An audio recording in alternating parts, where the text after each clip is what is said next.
Hello all. Today is the 23rd of February 2024. It's a little past noon. It's drizzling outside a little bit, but not too bad. It's supposed to clear up in another hour, and then no more precipitation for a few days. I got an update this morning from my mechanic. He's hoping to have the drums finished this afternoon. So I'm hoping to have them by the end of the day so I can really wrap up the brakes completely and be completely done with those. Although I still need my friend or somebody to come over and help me bleed the brakes on that one last time. Uh, he had to order a tap for the carburetor in order to cut the threads to move the inlet to the other side. So he may not be done with that until next week, depending on when the tap comes in. And since it's kind of drizzly out right now, I'm going to do some work on the inside of the car where it doesn't matter. I'm going to do some work at the dash, see if I can solder that this replacement plug in. This is the one I've been talking about that connects to my automatic temperature control unit under the dash. I'll reinstall my headlight switch. I was holding off on some of these things until I was done working on the hood, but I'm done with that now as far as the hood latch. Um, and I'm still fiddling a little bit with the radio. I'm going to make doubly certain that the front speaker is actually bad because Felix LaFour did come up with a price for me. So before I commit to buying it, I want to make sure the speaker is actually bad. I think it is, but I'm going to plug in my old AM radio and just test it real quick. And I think that's it for now. So I'm going to get started on the inside of the car.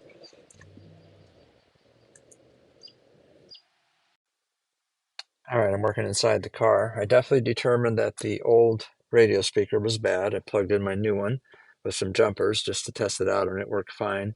I peeled off the cover from the old speaker. I figured, well, I might as well use it.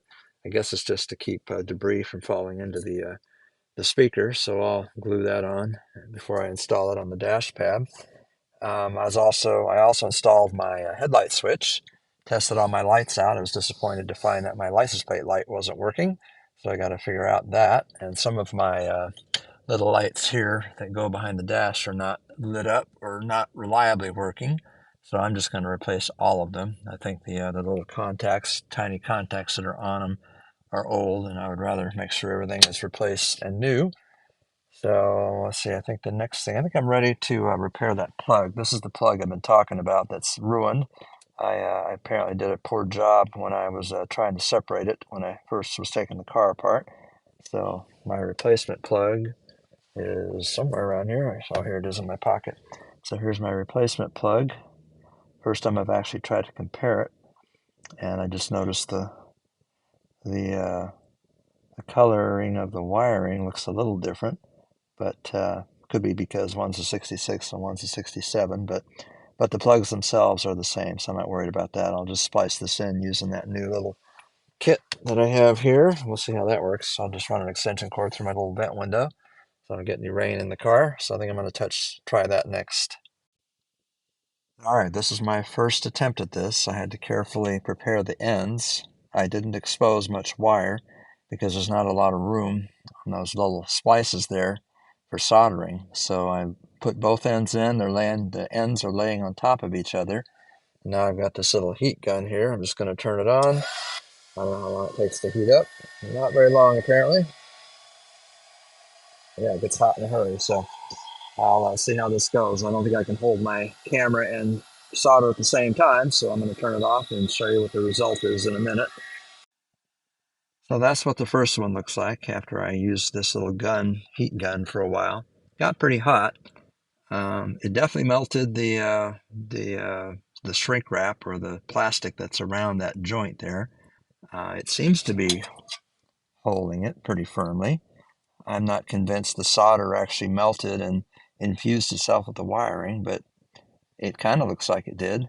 So hopefully it worked. I'm tempted to get a soldering gun, which I also have, just to press it against that little ring of solder and see if I can get that more directly instead of using just this heat gun. So I think I'm going to try that for the next wire. Okay, this is what it looks like now that I'm done with these little tube things with the solder in the middle. It definitely seems to be firm. I mean, it's secure. I'm not going to be able to pull it apart very easily, which I guess is a good thing. my main concern is I'm not convinced I've got that great of a connection where the solder is. I mean, I have to assume that it's okay. We're going to find out real soon when I plug in my control unit and press the buttons and see what happens. Um, it's not the prettiest thing, but if it's functional, that's all I really need. Uh, I'm thinking I probably should wrap electrical tape around each one of these individually too, in case any of the plastic that's around the solder pieces here might have gotten exposed. So I'll do that too before I test it. But it looks like it's going to work. I'm not convinced it's any better than just using the old-fashioned crimpers, the butt splices, and where you crimp both ends. I don't know if it's any better than that, but maybe it is. I hope so. That was the idea anyway. My test was successful. I was able to get everything working. However, my push buttons here are kind of sticking and whatnot, so I'm going to take this to my shed and do some cleaning on it and lubricating until the buttons move more freely, and then I'll test it one last time. And I taped each line individually and then just wrapped some tape all the way around it to kind of stabilize it. So it looks like that's going to work.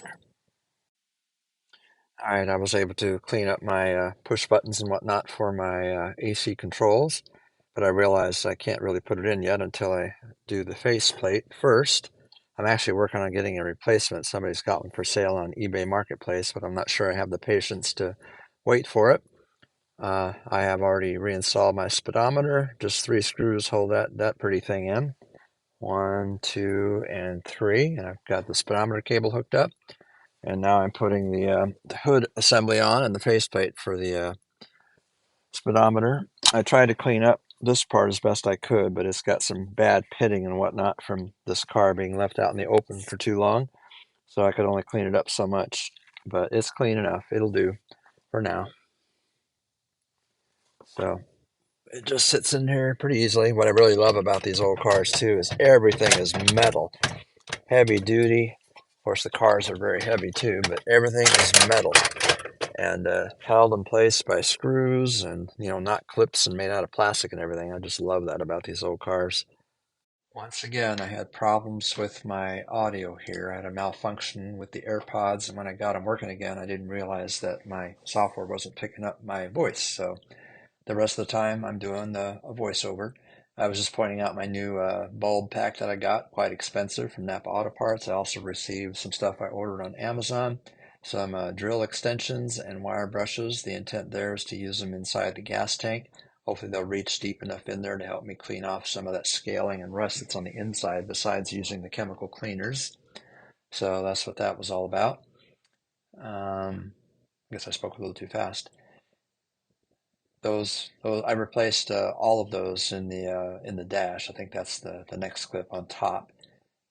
There were a total of 10 of them, 10 little light bulbs sitting on top, and you can't get to them when the dash pad's in place. So I just decided to replace them all, including the turn signal indicators and the light bulb on the left. The left turn signal indicator was actually pretty dark, about to burn out anyway. So I'm glad I just went ahead and replaced them all. I'll keep the old ones as spares. I probably will never use them, but that's what I was doing there. And so just another step in getting things done. And then here I'm showing that I removed the old carburetor. I also was going to use the new studs that came with the new carburetor, only to discover that the new studs are even shorter than the old studs. So there was no point in doing that because even the old studs are almost too short. So I may try to get longer ones even than what I already have. So I just put my old stud back in place, put the spacer back in place, and just cover that up until I get my new carburetor from my mechanic. Then here I started working on my AM/FM radio again for the rest of the afternoon. Spent quite a bit of time actually. Took the face plates off of both radios to try and figure out what's going on. The one on the left is the one that's all rusted and rotted, but the buttons for the antenna work fine. The one on the right, the antenna buttons don't work correctly, and there's a short because of the way they're not working correctly. The contacts are constantly getting power to the antenna, and it burns out the fuse for the antenna. So I played around with that for quite some time and took both assemblies apart and then started to reassemble them.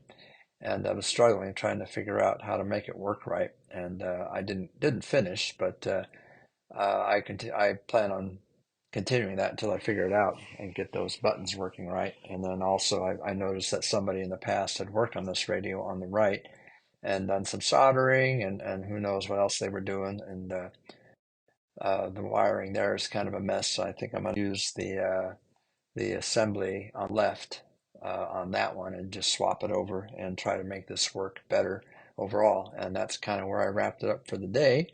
So I hope you have a good evening. Thank you very much.